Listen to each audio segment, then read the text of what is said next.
Good morning, everybody. Not as exciting as Mr. Higuchi, but I'll try and keep you entertained if you had the chance to go. Um, so I was thinking about a topic for prayer and talking with various people, like my older sister, who's kind of my vertical, reminder every now and then. If I feel like I'm getting off track, I give her a call and say, what do I need? What am I missing? What am I looking for? And the last call I had with her, she said, you probably need to be a little more specific in your prayer. So I was like, oh, that's great. That's a great topic for us to begin with. So that's why I'm starting on the Tao of Prayer. Has anybody here ever read the book, The Tao of Pu by Ben, I forgot the last name of his name. Yeah, it's good, right? It's very good. If you have a chance to read it, it's The Tao of Pu. It's Winnie the Pooh, not some other stuff. When I was 8, and if everybody could do this for me, just hold your thumb up and look at your thumb. When I was 8 years old, my mom said that the farther back your thumb bends, the worse your temperament. Okay? She said, if your thumb bends far back, you have a very bad temper. And I was 8, and I thought, oh boy. And she saw something in me because essentially within about 2 months, one of the children in my class called my best friend a doo-doo head. And I proceeded to put him in a chokehold and knocked him out. And I had to go home for a few days. So I found out I have to be careful, right? There is something about it, right? That when you get upset, if you don't figure out what's going on, you blow up and you lose control. So my mom said, if you're going to be this angry, you need to learn the opposite side. You need to learn discipline and self-control. So she enrolled me in Taekwondo, which is a Korean martial arts. I showed up at the dojo. My master, his name was Master Kim. He had giant 80s action movie hair. I don't know if you've ever seen Jackie Chan, the movie Rumble in the Bronx. He was an extra in the movie. He was one of the guys who got his butt kicked by Jackie Chan just doing this. All right? I walked into this dojo, no idea what's going on. And the first thing he did was have all the students line up in a row. We held our hands out in front of us, and he would inspect our nails. I didn't know he was inspecting our nails. He just said, everybody line up, everybody lined up, everybody put their hands out, and he walked down the line, and he had a bamboo sword behind his back. I didn't know what the bamboo sword was for, and then 3 students down from me, he whips it out, ka-cha, on the student's hands. I was like, oh my God. And I looked down, and my fingernails are dirty. So I was terrified. He gets to me, he looks me in the eyes, looks at my nails, and says, cut them before you come back. I said, okay, thank you. The first actual lesson, too, I had with him, he had all the students circle around him, and he stood there, and he said, okay, I want you to come at me and attack me as hard as you can. And we're a bunch of 8 to 10-year-old kids, so obviously he's not very stressed out. But we come at him aggressively, we're swinging, we're kicking, and he's just like batting us away, like, this is so easy, look at you kids, get out of here, kicking us and, knocking us around. And then he said, okay, now remember how that felt. You attacked as much as you could, and I was easily able to just redirect you around. He said, now, I'm going to come at you, and you do whatever you can to not get hit. And so this 30-something-year-old man proceeded to chase us around the dojo, kicking us left and right, knocking us to the ground. And we're all like, oh my God, what's going on? This is the worst thing I've ever done. And he said, okay, third version. I want you to stay in place. I want you to stay balanced. Keep your legs apart and be ready. I'm going to swing. I'm going to give you notice, and I just want you to try and stay in place and move.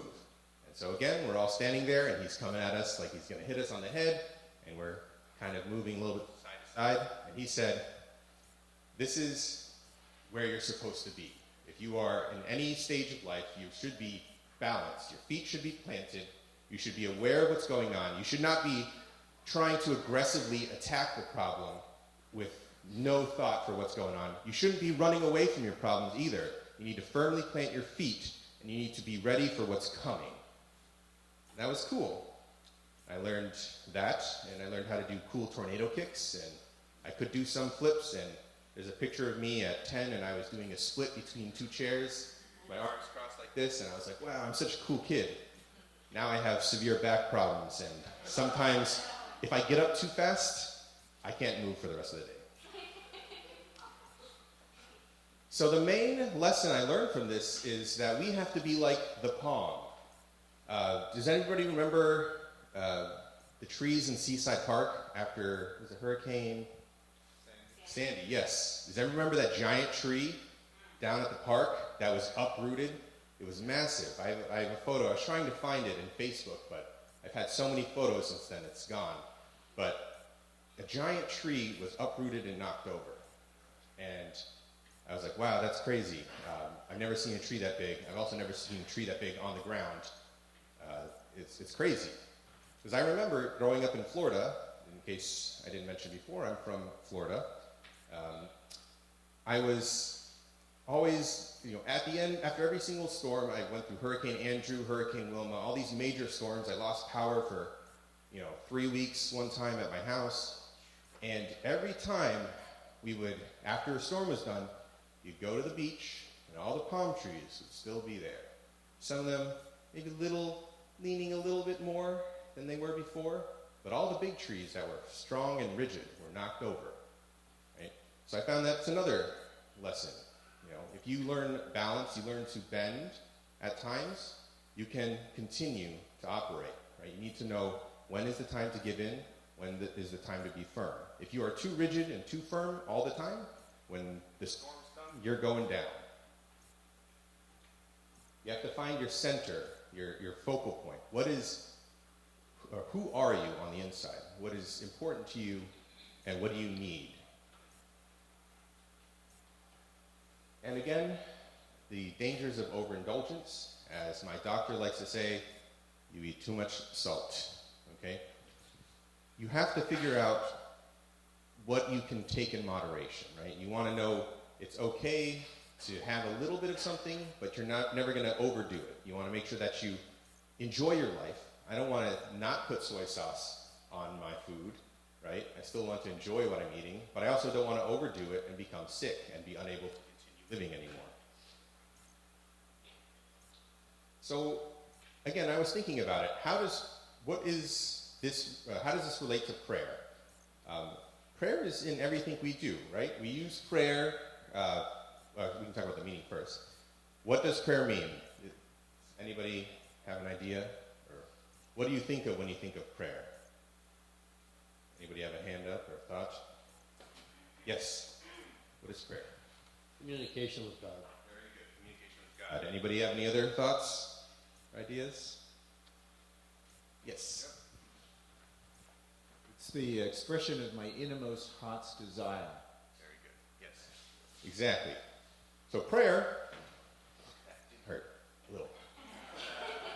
Prayer is essentially something that we are using to communicate with God. We're dictating our thoughts, our beliefs, and our needs. It's our time of meditation. We also use prayer to initiate, right? We get in the car, my beautiful wife is driving, and I'm praying that we will arrive safely, right? Just kidding. She's never ever made me frightened. We pray when we start meetings, right? We pray when we begin new endeavors, right? We ask God to be there, or you center your spiritual self on the activity. We also pray to close on activities. When something is done, we pray and we thank, our God. We pray and thank, and report on what happened. Make sure that whatever we did is ending on a note where we are aligned appropriately. And we pray to thank God that my check's cleared this week and all of my bills are paid, right? Just we pray to thank for something going well. We got a good job. You pray to thank God because your family is safe. You pray for all these different reasons. You thank God. We also pray for requests. If something is needed in our life, we can pray to God to request it. We can pray, for some kind of assistance. I didn't realize how threatening that timer was until I looked at it. Okay. We also pray as part of a devotion. When we are trying to devote something, we're trying to say, hey, look, this is my time to give to God. Prayer is a way for you to let's go back to the phrase. Nourish your body and feed your soul, right? Everybody likes to eat, yes? We have our favorite meals, okay? Kailani, what's your favorite meal? Bibimbap, okay? No matter what I tried to make it sushi or ramen or udon, it's bibimbap, that's okay, right? I try to do the Japanese influence over the Korean, but you can't beat bibimbap. The same way that you eat food to nourish your body or you engage in activities to nourish your body, it's not just about food, it's about activity. You want to go rock climbing, you want to go surfing, you want to go spend time with friends, play a board game. Those are all ways to nourish your body. But the same way that we nourish our body, we have to feed our souls, right? We have to pray, we have to do something to essentially grow our spiritual selves. Because without prayer, without reminding ourselves of the connection that we have with the spiritual, with the absolute, with the omnipotent, we don't have the ability to grow ourselves without reminding ourselves that we are a small, itty-bitty piece of a larger whole. And my favorite part, this is from my sister, she said, remember, there's different kinds of prayer. Because she knows I'm not a good prayer person. I don't come up with really great prayers. I sit there in silence and meditate and I think. But she said, don't worry, that's not bad. Like, that's a method of prayer. If you go to the gym and you're working out and you're going for your personal record, if you are centering on your spiritual self and you're not there looking in the mirror figuring out how good you look, right? It is a form of prayer. You're there to engage your body, but also engage your spirit and encourage yourself to grow. It could be, my favorite form of prayer is at the beach. I like to lay in the ocean and float, look at the clouds, and just feel the immenseness of the world around me. And just know that there is more to this than me being here for no reason, right? There's something to this. I feel weightless, I feel but part of something whole. So for me, that's a way that I pray. And I know we all have our own ways of doing it. Sometimes it's cooking for your family. Sometimes it's, when you're meeting with your friends and you're talking, some people, right, Kent, when you're playing a really rockin' song and you just hit that moment and you're just like, man, this is divine, right? Yes. Or when Hector is belting out and I'm sitting there like, oh my gosh. Yeah, that's the kid I have to compete with for people's attention at school. I'm in trouble.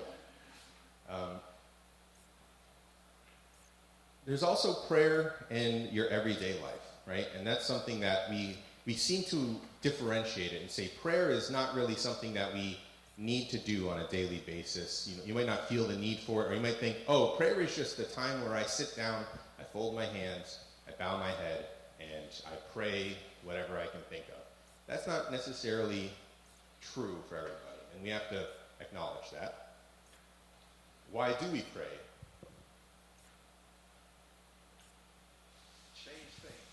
Change things, okay? You see something you want to change, so you're requesting from, for some change to be made. Anybody else pray? Pray to be grateful. Pray to be grateful? Yeah, pray just to say, like, hey, like, I'm so happy. Yeah, he's our Father. He wants to be with us. Exactly. You're inviting God to be with you and enjoy something, right? There's all different reasons for it, and we have to figure out what that means to us. Because the why I pray is not necessarily why you pray, right? We have to figure out how we use prayer to nourish our bodies and nourish ourselves. It's not, my version of prayer is not your version of prayer. because it won't work for you, and that's okay. We can't sit here and think, if you can't sit there and give this amazing, quiet prayer and, you're less, or you're not as spiritual as me. No, you pray in your own way, and you use what you need to nourish your soul. Right? We pray to connect, as we mentioned. We invite God. We pray to devote. We pray to thank or request things or ask for change. We pray to communicate. Right? You might have something you really, really want God to know about. You have to communicate with Him. We pray to center ourselves. Again, finding that center. If you are too invested in your physical life and not invested in your spiritual life, you will never be centered, right? You will be too excited to go out and make money and spend all the time that you have, grinding, as the kids say. And not enough time focusing on your spiritual self, you will become uneven, right? It can go the other way too. If you spend too much time on your spiritual side and not enough on your physical needs, you're not appreciating what God put you here for, which is what? To grow. Right? We are here to grow. We are here to enjoy His creation. We are here to become more like Him. And that's where the Chuncheon-wan comes in for me. We had our ceremony to inaugurate it last Sunday, 9:45, because we said 9:30 and we just kind of ended up arriving a little bit later. Took us a little longer to get settled. But it was a beautiful moment. I mean, just to engage in all of the rituals was a fantastic opportunity to just see how these are set up. But also, just to sit there and feel True Mother's heart, right? I am a 35-year-old man. I sat on the floor of the Chuncheon-wan and let tears fall down my face because for one moment I was connected with True Mother's heart. I could feel it deeply inside of myself, and I didn't do anything other than sit there in quietude.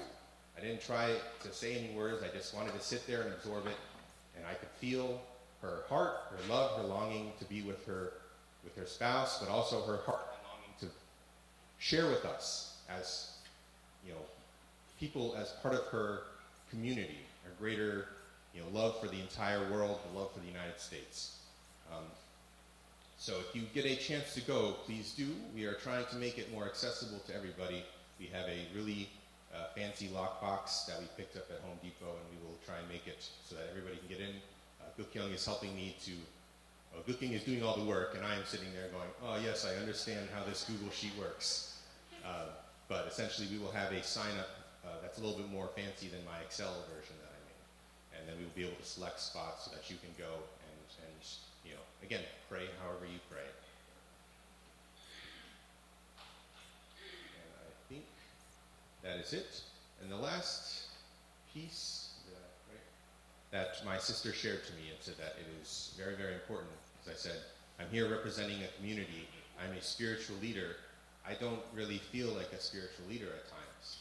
I feel like I'm here to help with logistics. I'm here to help my wife to be the best that she can be. I feel like I'm at times lost. And at the end, when it comes down to it, she said, you need to pray for the people who represent your community, and you need to pray for the community itself as a whole. She said, there's a lot of people in Connecticut, so probably can't pray for them by name, but at least they're representatives. So she said, pray for your council, pray for the people that need it, that you know of that need it, and go forth. So I've been trying to pray every single day with that in mind, which is a little bit more difficult for me because I don't necessarily like to talk when I'm praying. As some of you might have noticed, when I go to pray and it's like, hello, Father, how are we going today? I think things are cool. And then, I feel like a weirdo in a church meeting with Naokimi, and he's like, oh, okay, that's a nice prayer. So, yes. As I said before, I can share a little bit of my prayer that I've been kind of my mantra, my ritual for the end. I know we have like -4 minutes and 45 seconds, math teacher here to talk, but so my prayer is similar to this as follows. I pray that I can have the balance and insight of Bruce Clark. I pray for the overwhelming heart of love and forgiveness and understanding of Sitoko Karatet. I pray for the creativity and the love of events and worship as Park. I pray for both the insight, intellect, and artistic understanding of Mrs. Boyd. I pray for to be as organized and insightful as Mr. Weatherall, and as passionate and deeply loving and feeling mother's heart as Mrs. Weatherall. I pray for to have the excitement and energy of Canson and the absolute heart of giving and being present as with Young On.